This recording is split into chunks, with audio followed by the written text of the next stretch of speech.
ज्या वेळेला मीरा भाईंदर मधला प्रसंग घडला त्यावेळेला मी एक ट्विट केलं होतं आणि सांगितलं होतं बेपारी आहात बेपार करा, आमचे बाप बनायचा प्रयत्न करू नका। महाराष्ट्रामध्ये मराठीचा अपमान करण्याचा प्रयत्न केला तर कानाखालीच बसेल। मला असं वाटतं जो संदेश आपल्याला द्यायचा होता इथे येऊन दादागिरी नाही करायची 2000 महिल्यावरनं येऊन। हा महाराष्ट्र आहे, इथे काय होणार आणि काय नाही होणार हे आम्ही ठरवणार, आमचा मराठी माणूस ठरवणार। इथे वेळ धंदा करायला आलायत ना, गपचूप धंदा करा। इथल्या राजकारणात ट्यावट्याव करू नका। नरेश नरेश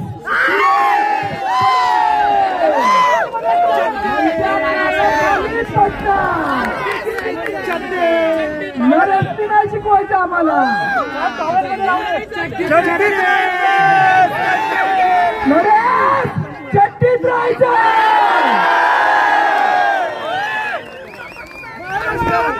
ज्यांना आम्हाला शिकवायचं मराठीचा आणि आम्हाला मराठी असल्याचा नुसता गर्व नाही, आम्हाला मान। आणि आज आम्ही आमच्या एकजुटीने मराठी माणसाने त्याचा माज दाखवलाय। इथे येऊन माज करायचा, इथे त्यामुळे बाकी सगळ्यांनी चड्डीत राहायचं हा संदेश आपण सगळ्यांनी मिळून एकत्र दिलेला आहे। थोड्याच वेळात तिथे अविनाश चव्हाणांचं आगमन होत आहे।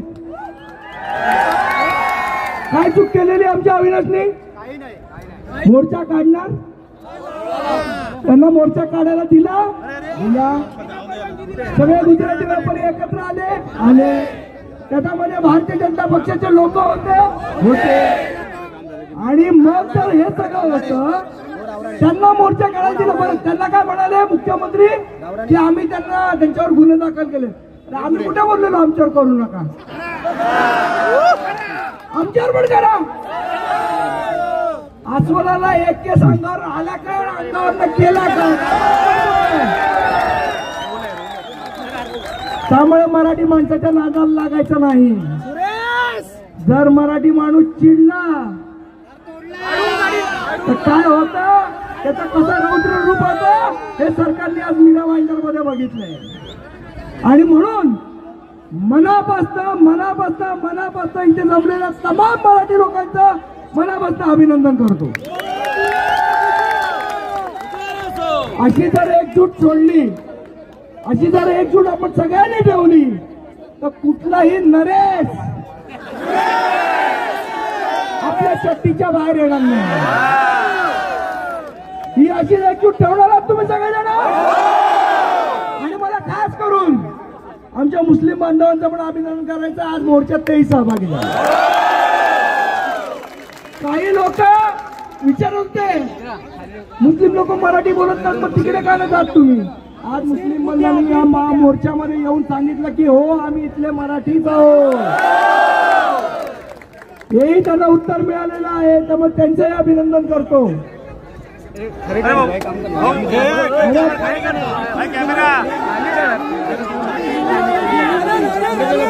ख्रिश्चन समाज सगळ्या समाजातले लोक आलेले, कारण त्यांनी काय सांगितलं आम्ही सगळेजण फक्त आणि फक्त मराठी आहोत। आणि आम्हाला काय सांगतात, नाही तुम्ही हिंदू नाहीत, हिंदूंना मारताय। हो आम्ही हिंदू आहोत पण हिंदी नाही, आम्ही हिंदू पण आहोत आणि मराठी पण आहोत। 1947 या भारताला स्वातंत्र्य मिळालं की नाही? तेव्हापासून आपण सगळेजण भारतीय आहोत, पण मराठी भाषा ही 6व्या शतकापासून आहे। म्हणजे आपण मराठी कधी बसतो आहोत? 6व्या शतकापासून आहोत। आज जेव्हा परकीय आक्रमण होतो भारतीय म्हणून आपण जातो अंगावर, पण जेव्हा मराठी म्हणून आमच्या अंगावर येऊ तेव्हा तुम्हाला आम्ही सोडणार नाही, त्यांनी लक्षात ठेवावं। अविनाश जाधवांच्या आगमनाला जोरदार टाळ्या।